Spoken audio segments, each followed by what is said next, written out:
And guys, more than 1 year na nakastock tong motor natin. Kaya na-stock up yung carburetor. So para maayos, binilhan ko na lang siya ng bagong carburetor. Try natin to. Tsaka pag gumana, karga natin ulit. Para makapag-fishing na naman tayo.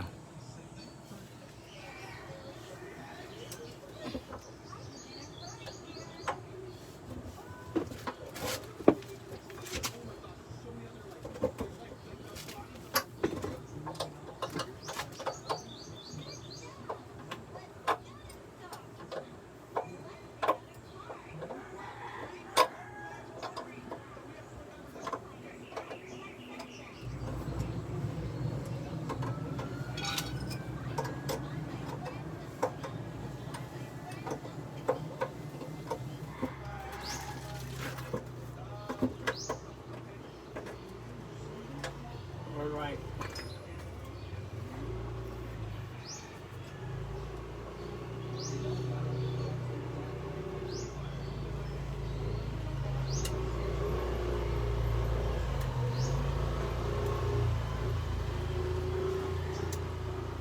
Parehong pareho.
So guys, nakabit na natin yung karburador. Ang problema ko dito, itong tangke kasi kinakalawang.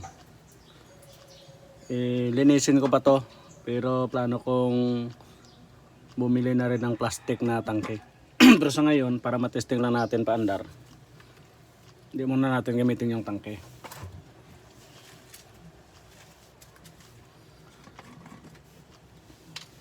Lagyan muna natin ng gasolina diretso dito sa karburador.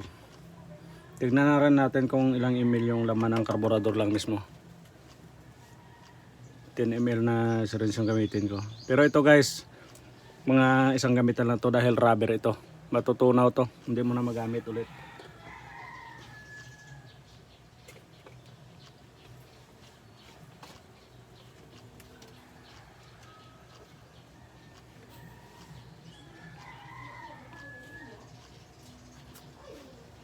Dapat naka-on.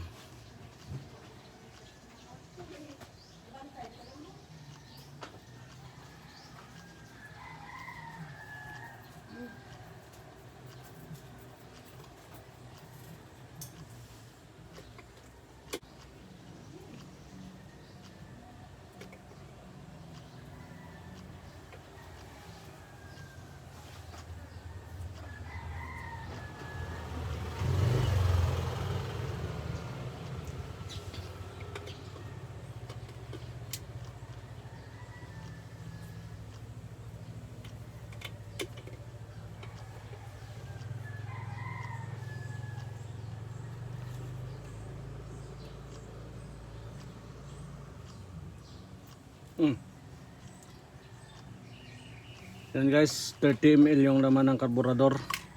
Ang 30 ml na to na try ko, 1 kilometro yung natakbo niya.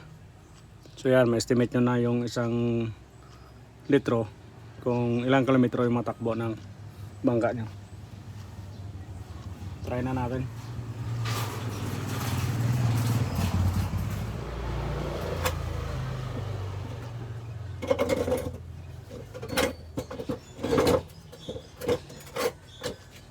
So mga ganitong makina kasi, kailangan mo muna i-choke. Yung choke niya pa left guys, pa left. Tandaan nyo lagi pa left.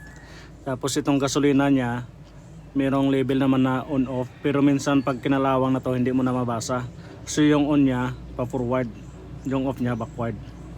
Dito ako nadali nung bagong bili ko tong motor na to eh. Nabiriya ako sa laot.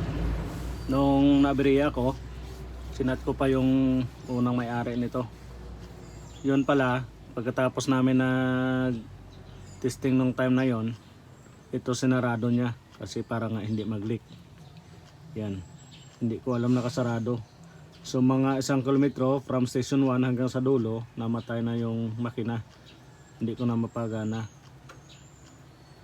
Ito lang palang problema nun. Try muna natin. Ito bago tong spark plug, kaya hindi ko na muna binuksan. Pag gumana to, ito lang talagang karburador yung problema.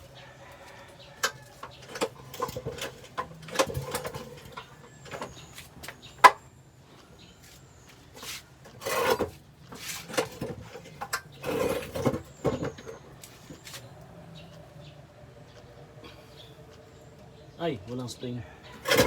Wait lang. Dito ko na lang siya ilagay. Ito guys, maliit na bagay itong spring na to. Pero siguraduhin nyo talaga na maayos yung pagkalagay. Dahil sa pag natanggal to, habang tumatakbo kayo, tapos pag minor nyo, wala na. Hindi nyo na ma-minor dahil hindi na siya babalik pag walang spring. So kailangan yan guys, may spring na. Itaasan natin konti ito.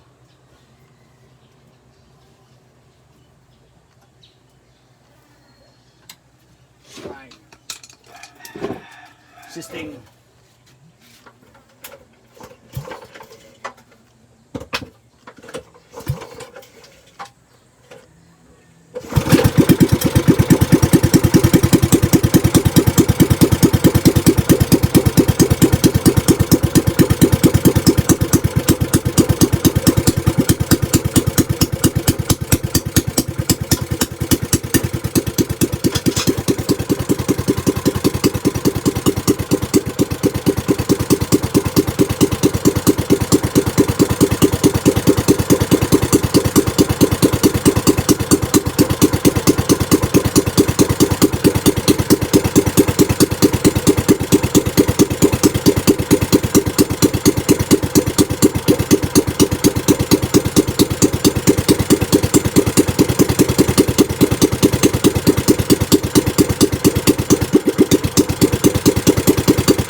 Hindi pala nabuksan chok. Paano ma-revolusyon? Siya nga. Ulit. Sayang. In-adjust ko na in-adjust to. Hindi ko matanda na ang standard niya. Sige.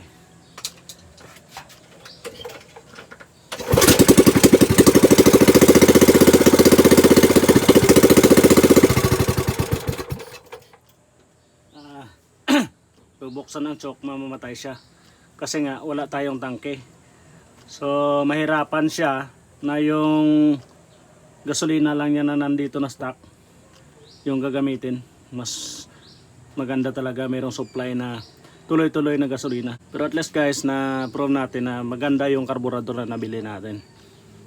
Imagine guys, itong karburador na to, sobrang hirap siya pag ito nagloko. Sobrang hirap siya linisin, lalo na pag mga hindi ka expert dito. Pag pinagawa mo to, minimum na labor mo 150. Itong karburador, nabili ko lang 200, 214 yata. Free shipping pa. Oh, asan ka pa? Dito ka na. Bago pa. Pang Honda to guys. Pang Honda na makina. Sige.